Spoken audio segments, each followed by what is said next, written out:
Hey everyone, Ben Dearman, bendearman.net, KDR Fitness. Talking about grocery store tours. Talking about grocery store tours that actually go to the grocery store, because the last time we did that we got kicked out by the grocery store.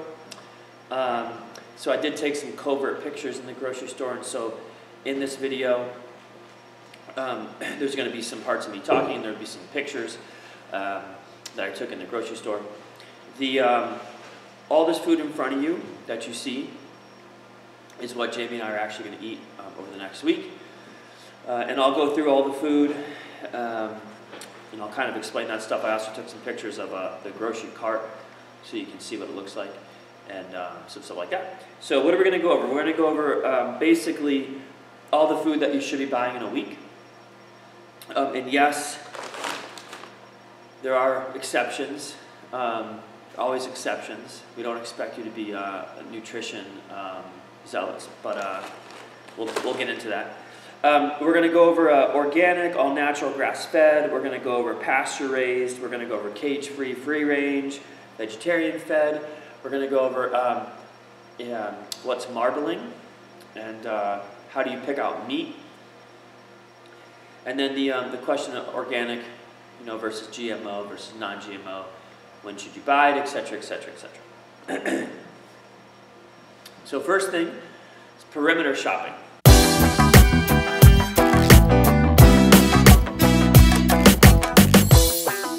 Alright, so perimeter shopping is just what you saw in the video. Basically, you're sticking to the perimeter of the grocery store. So why are you sticking to the perimeter of the grocery store? Well, the easiest answer to that is all the foods that you need.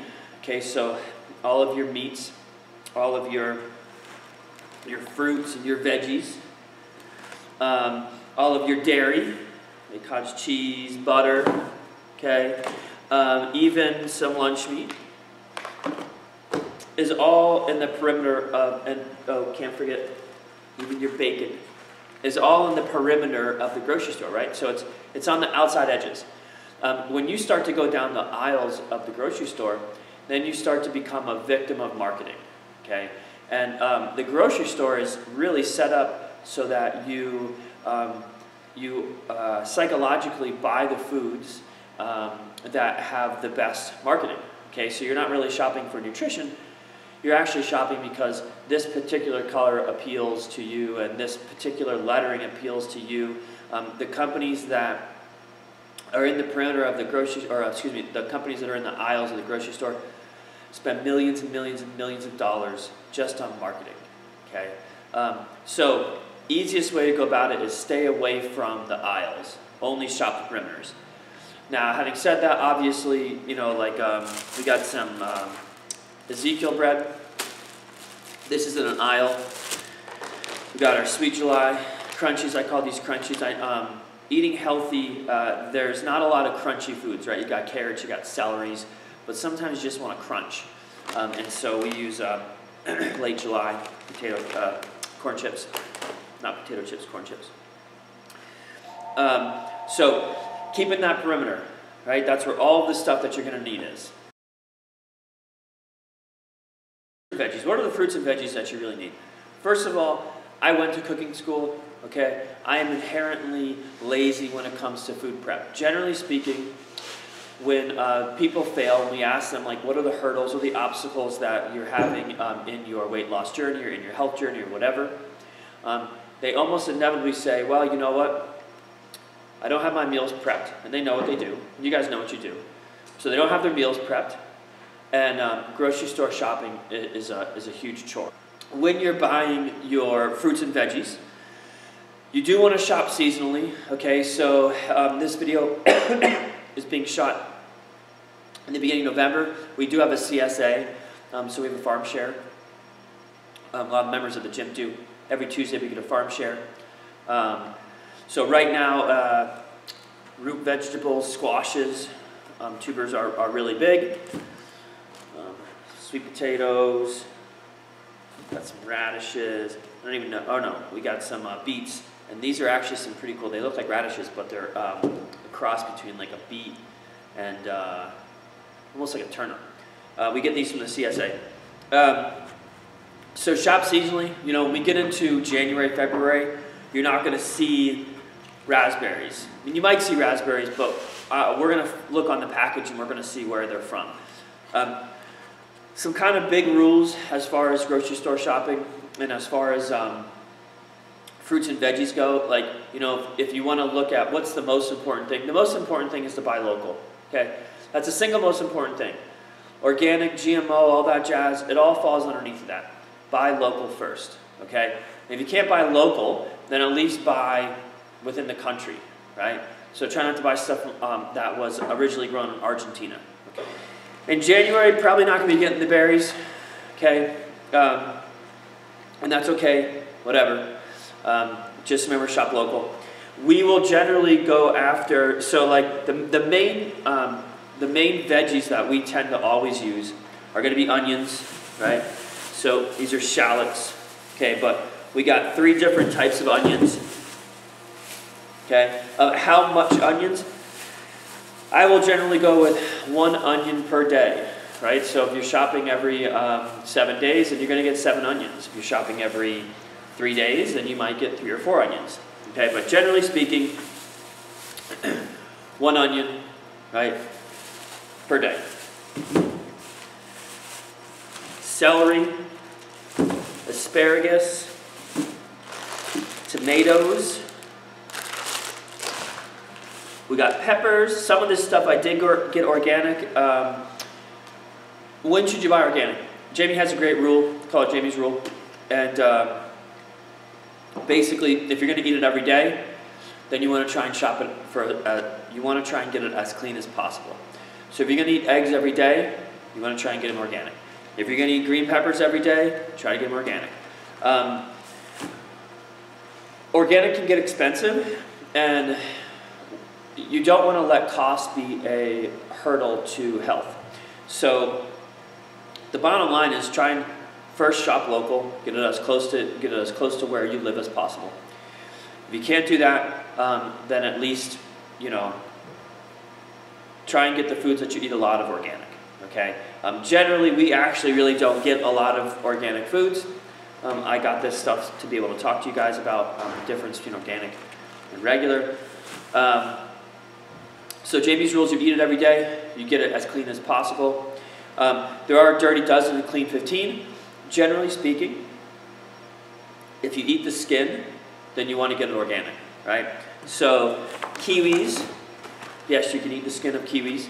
Got these organic. Peppers, we're going to eat the skin, got them organic. Apples, a little bit harder to find organic, but I did get some organic apples because we're going to eat the skin. Carrots, more peppers, broccoli organic. I did get the fruit organic. Organic fruit is incredibly expensive.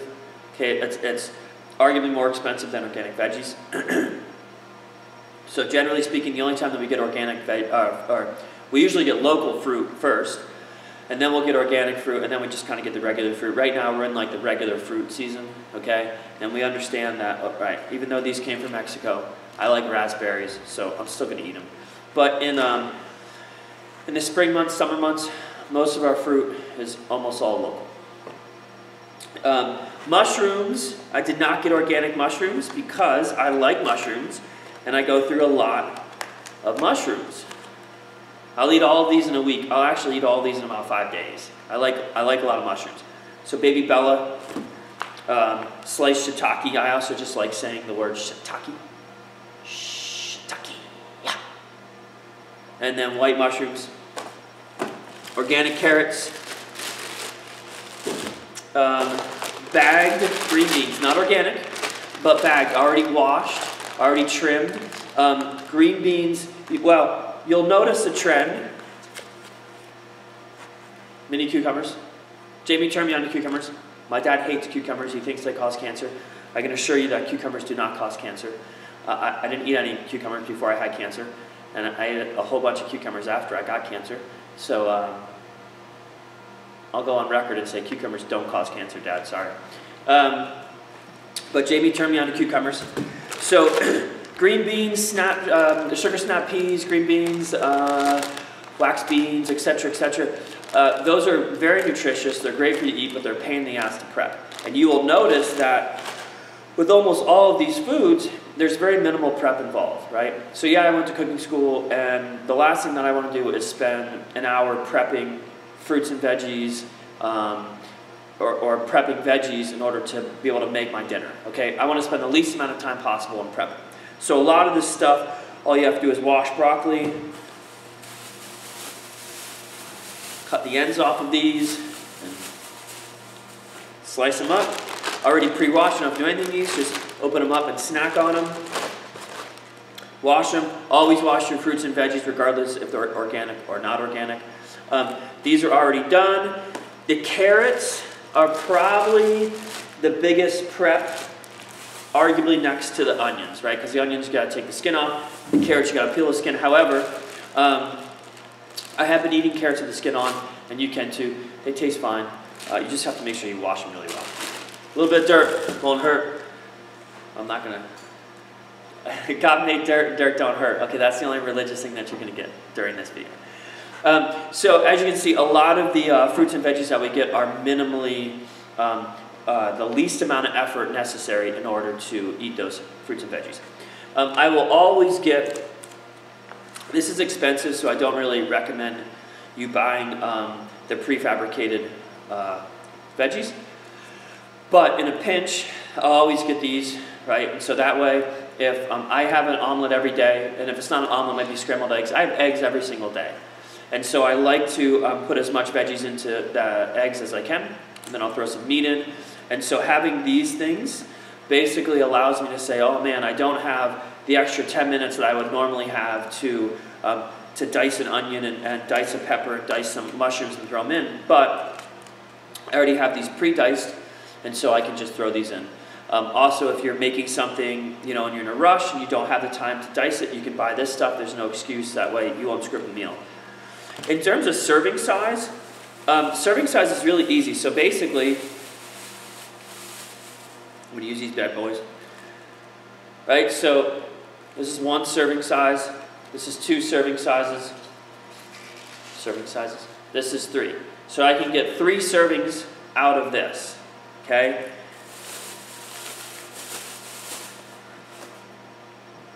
The tiniest sweet potato I've ever seen. I can get 1 serving. Carrots, the same thing as the green peppers. So I'll say, okay, can my fingers meet? Yes, I can. If I put, maybe not that one. If I put a third one in, my fingers can't meet, right? So serving size is basically what can I hold in my hand where my fingers touch each other, and then the rest of that I cut off. So this would be 1 serving, this would be 2 servings, and that would be kind of like not a great 3rd serving, so I'd probably add some more into that, right? Don't overthink serving size. Serving size is the palm of your hand. This is the palm. Okay, this is not the palm, right? So this is the palm. It's a closed fist. It's a cupped hand.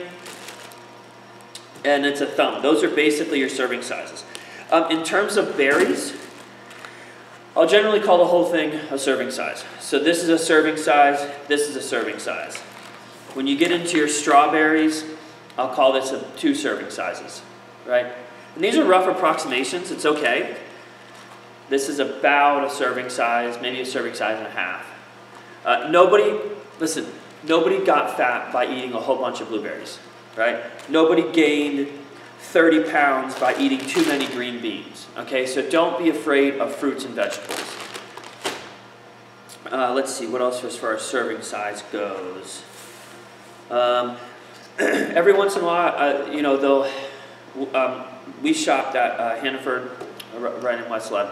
Not my favorite grocery store, but whatever, that's where we go. So I know where everything is. That's important too. Try and go to the same grocery store so that you know where everything is. Okay. So we got some pomegranate. Normally I would not get this because it's a pain in the butt to prep, to get all the little goodies out of the pomegranate. But this was already broken apart, and so I got some of this. And don't be afraid, right? Organic broccoli sprouts, okay? Don't be afraid of buying some of this stuff. Because the biggest thing that you want is, A, you want variety, but B, you want to make sure that you're going to eat it, okay? And sometimes you don't know if you're going to eat it unless you actually try it, okay? So this is going to be something that we do. Another big tip, on Sunday, plan out your week. So on Sunday, we know, okay, Monday, so for instance, Monday was salmon for us. Yesterday was a chicken casserole. Today, Logan gets to pick what we're going to have for dinner. And then we kind of make the adjustments to make it healthy. Tomorrow's hamburger night. These are going to go on my hamburgers. Okay? Don't be afraid to try different foods. We got some citrus, so we got some limes and lemons. 2 meals out of the week, generally, we actually use Blue Apron. Blue Apron's a great service. I think it costs us like $8 a meal. There's 4 servings in a meal. And each serving usually is a pretty decent amount of calories, like 600 calories. So 2 meals out of our week, we will use Blue Apron. Except on weeks that we turned it off. We turned it off this week, so obviously we're not going to use it this week. All right, so as far as the fruits and veggies goes, that's pretty much about it. Organic fruits and veggies, if your budget can afford it, then by all means get organic. I tend to view organic as more of a religious belief, okay? In the sense of, I can't necessarily prove that eating organic is going to be better for you, and I can't necessarily prove that eating incredibly genetically modified organisms are going to be good for. And by the way, you can have organic GMOs, right? I can't prove that eating conventional veggies are going to be better for you or worse for you. It's very difficult to prove all that stuff. But if you have the belief that, hey, eating organic is going to make me healthier, and eating organic is going to help me lose weight, then it's placebo effect, right? And as we know, placebo effect is almost just as good and is sometimes better than the actual medicine that they use. So if you believe that organic is the way to go, then by all means shop organic, right? But what I am telling you is that you do not have to eat all organic food in order to lose weight, and you do not have to eat all organic food in order to be healthy, okay? When we get into the meat section, which is coming up next, I will talk a little bit more about that because I do think that you should eat organic meat. Hummus. People don't like veggies. Asparagus. Love asparagus. Your diet every day should have at least something green. Okay, so every day something green. Okay, every day you should have some fruit. It's tough to find green fruit. You can, but like kiwi, but it's tough to find green fruit. So every day you should have something green. Every day you should have some fruit. Every day you should have something that's a darker color. So that would be red, apples, onion, it's green pepper, blueberries. So something that's dark. And every day you should have something that's a lighter color, right? So that would be like mushrooms. That would be yellow onions, stuff like that. All right, so hummus. People will ask us, can I have dip with my veggies? And generally we say no. However, we'd rather you eat the vegetables than not eat them because you can't stand the taste of a raw pepper. Okay, so hummus is a low-calorie snack that you can have with your veggies. You got to be careful because I have eaten an entire thing of hummus before. So you definitely want to portion it out, right? Stick with 2 tablespoons. 2 tablespoons is going to give you about 70 calories. And if you use it sparingly, 2 tablespoons should easily go with 1 to 2 servings of veggies. Let's see what else. Cottage cheese. I don't like cottage cheese by itself, but if you put some nuts in cottage cheese, like some cashews or almonds or whatever, and you throw in some fruit, or you throw in some veggies, for some reason, I love cottage cheese when that happens. I don't know what it is. I think it's a combination of the crunchy and the salt with the nuts. the creaminess of the cottage cheese, and then the fruits and veggies kind of add some sweetness, depending on, obviously, if it's a fruit or vegetable. You won't see a lot of leafy greens. It's not that we don't eat a lot of leafy greens, but we have been relying on our CSA for leafy greens, like kale, lettuce, etc., stuff like that. That's leafy greens. We didn't get a lot this time around, and we got our CSA yesterday, so we just didn't really worry about it. But you know, we eat salads. You will absolutely see some big-ass salads that we eat. But generally speaking, it's usually pretty much just kind of just asparagus cooked up or peppers cooked up. So leafy greens, not so much. Every once in a while, I'll throw it into my egg omelets or our scrambled eggs, but we usually don't really have a lot of leafy greens. So meat. Let's start with bacon. I love bacon, but one of the things that increases risk of all cancers is processed meat, and unfortunately bacon. Almost all pork products are processed, and that would mean bacon. That would mean lunch meat turkey is processed.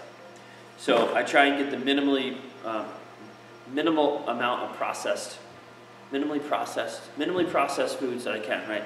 So this is bacon. This is uncured bacon. No nitrates or nitrates added, except naturally occurring in celery powder. Keep refrigerated below 40 degrees at all time. Minimally processed, no. Okay, federal regulations prohibit the use of hormones in pork. Federal regulations prohibit the use of hormones in chicken. Federal regulations prohibit the use of hormones in turkey. When you see something that says no hormones added, well, they can't put hormones in anyway. Okay, so when you see something that says no hormones added, that's just a marketing ploy. Remember, marketing. Okay, the grocery store is just a big old marketing trap. So don't think that if something says no hormones added, don't think that that's necessarily a good thing. They can't do that. Okay, by law they can't do that. When I get bacon, so when I get my processed meat, so bacon, turkey, I look on the ingredients. So the ingredients for this is Nature's Place. Generally speaking, Nature's Place tends to be a pretty good source of meat. All right, so ingredients: pork, prepared with water, salt, turbinado, sugar, celery powder. All good things. This is Oscar Mayer natural turkey. Ingredients: turkey breast, water, cultured dextrose. That's not so good. That's basically just sugar. Contains less than 2% of potato starch. I don't really care that much about 2% in the volume of this. Potato starch, sea salt, honey, vinegar, cultured celery juice, cherry powder, and that's it. So other than the cultured dextrose, this is pretty good stuff. Back of a food label, and you're checking out ingredients, you are looking for things that you can't pronounce. Okay? If there's more than two things if there's more than one thing that you can't pronounce, you probably shouldn't eat it. If there are more than maybe 10 ingredients, maybe you shouldn't eat it. Right? The more ingredients that go into something, generally speaking, the more processed it is. So organic sprouted wheat, filtered water, sprouted barley, sprouted millet, barley, lentils, soybeans, spelt, yeast, gluten, organic wheat gluten, sea salt, blah, blah, blah. Yeah, this has some gluten in it. I don't really care that much. Gluten in large amounts bothers me, but gluten in small amounts doesn't. And I like sandwiches, so. In order of importance, in order of amount in the food, the first ingredient, there's always the most, right? So the first ingredient is organic sprouted wheat. So organic sprouted wheat is the greatest amount of ingredient in this. That makes sense. Yeah, you understand what I'm saying, okay? Turkey. Turkey breast, believe it or not, in some lunch meat, if you get ham, for instance, or turkey breast or chicken or whatever, chicken, if that is what you got, sometimes it's not the first ingredient. Sometimes it's water, right? Cheese is something that I love, and most people like cheese. When you get cheese, most cheese should be white. Okay, if you're getting cheese that's yellow, chances are that they're putting something in that cheese in order to get it to be yellow. So if I look at this cheese, pasteurized, milk, cheese culture, salt, and enzymes. Good stuff.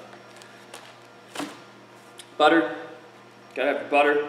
Salted or unsalted, doesn't matter, who cares. Sodium is not necessarily something that you should be afraid of unless you're eating the standard American diet, which stands for SAD. And that's just sad that the standard American diet stands for SAD.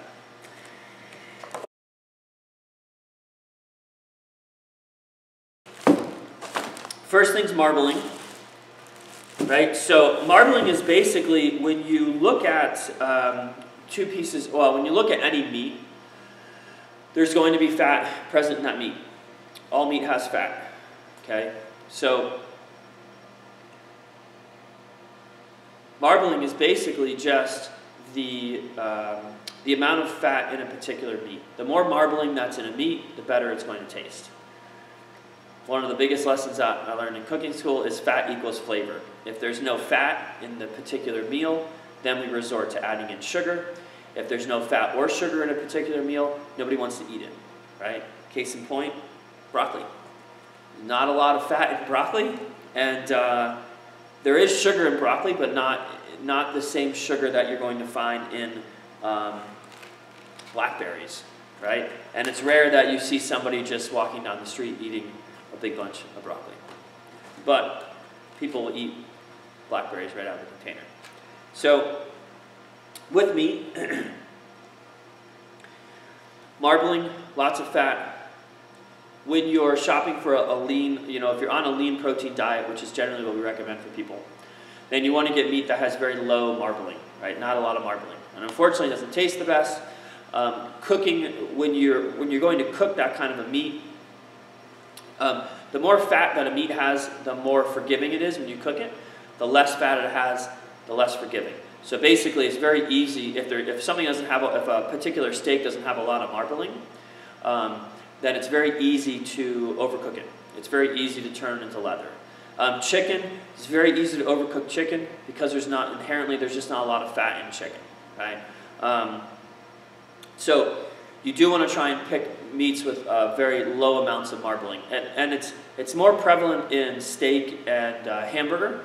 Hamburger, it'll just be basically like 90% lean meat, 10% fat, so you don't have to really worry about that. So it's really, steak is really kind of the main thing that you're looking at.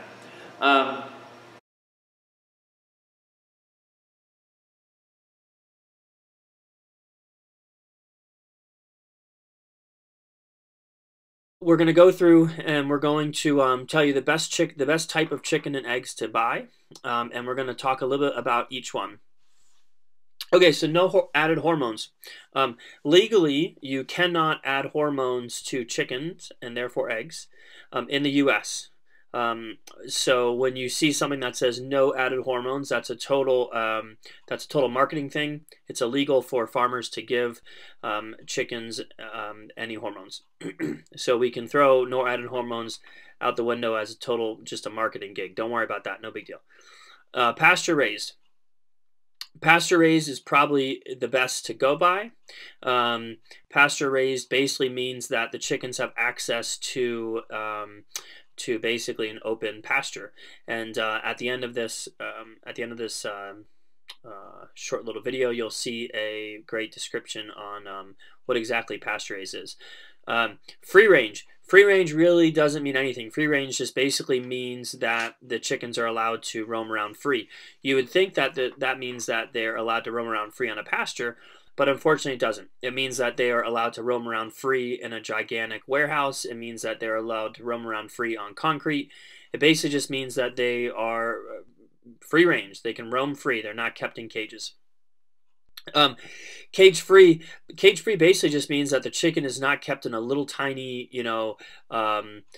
cage that's slightly larger than their body. It means that they're kept in a cage that's a little bit bigger than their body, and it also means that they can essentially roam around free. It's a lot like free range. There's not really a big difference between free range and cage free. Organic chickens, organic eggs. If you eat pasture-raised chickens, you pretty much are taking care of the organic, because it's difficult to find a worm or a grub that they're eating that is not organic, right? So organic is cool and everything, but as far as chickens and eggs go, you don't necessarily have to get organic. Vegetarian fed. All right, check it out. Chickens are dinosaurs, okay? Chickens are dinosaurs. If you don't believe me, get really close to a turkey and see what happens, right? They're meant to eat animals. They are meant to eat worms and grubs and insects and different things like that. So straight up, chickens should not be fed a vegetarian diet, okay?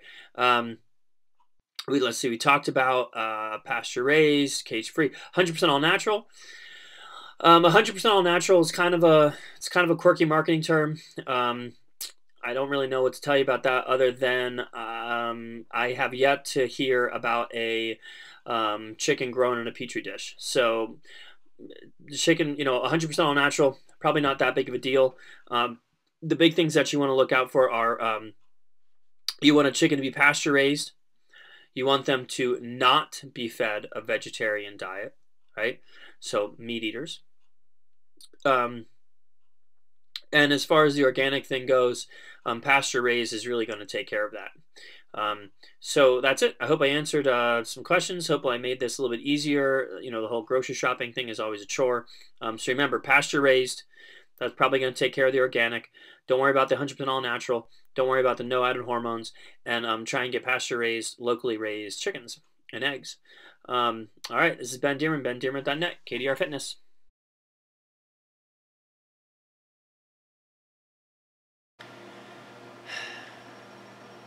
All toxins, so all environmental toxins that an animal is going to get access to, or that we get access to, are almost all fat soluble. Okay, so when you have something that has a lot of fat in it, like beef, right? Not so much pork, although pork does have a lot of fat, but not as much as beef.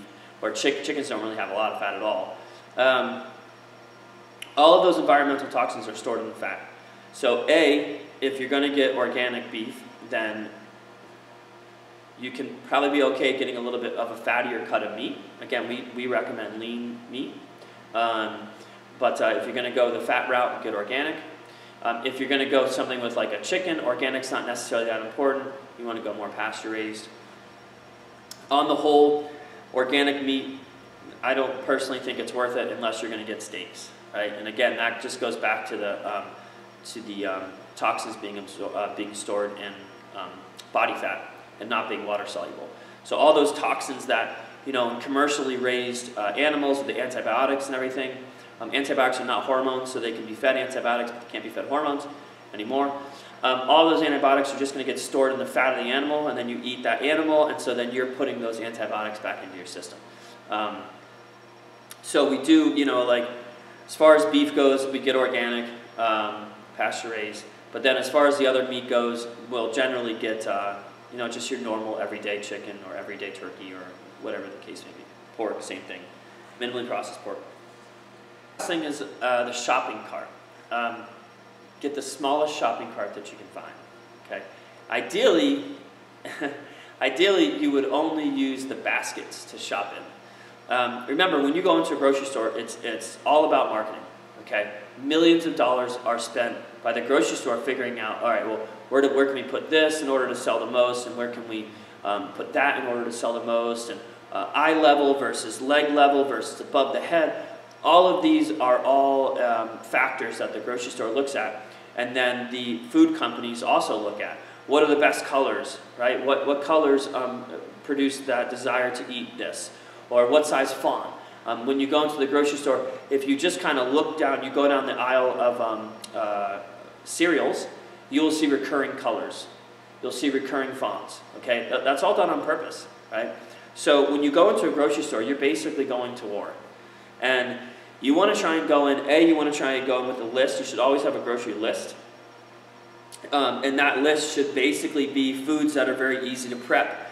onions, peppers, celery, carrots, asparagus, mushrooms, trimmed green beans, carrots, I said that, cucumbers, peppers, I said that, broccoli, etc., etc. And then as far as the fruit goes, same thing, the fruit's pretty easy to prep anyway, except for watermelons with seeds in it. That sucks. So have a list. Never go hungry. That's a huge mistake that people do. Is to go to the grocery store hungry. You're going to war, and you're going to war with the intention of being killed in the first 2 minutes of war, right? You're basically going to war with no list and going to the grocery store hungry. You're basically going to war with no guns, no backup, and you have no idea what you're going into. Okay. As far as the cart goes, big cart, you're going to fill that puppy up. So ideally, perfect world, you would walk around with those little hand baskets, and if there's 2 people in your family, if it's you and your significant other, then you each would have a hand basket in each hand, and you'd walk around, and you put it down, you put your food in, you pick that back up, and you walk around. That's in a perfect world. The likelihood that you're going to do that is pretty low. But I guarantee that if you only have a basket in your right hand and a basket in your left hand, you're going to be very careful what you put into that basket. We will use a small cart, so when I go grocery shopping, I try and find the smallest cart that I can find, load the grocery cart up. But before I put anything in it, I'm already forcing myself to really be conscious of what I'm putting in and to make sure that I'm choosing the foods that I should be eating. And that way, you're not going to put the foods in that you probably shouldn't be eating that aren't going to help you reach your goals.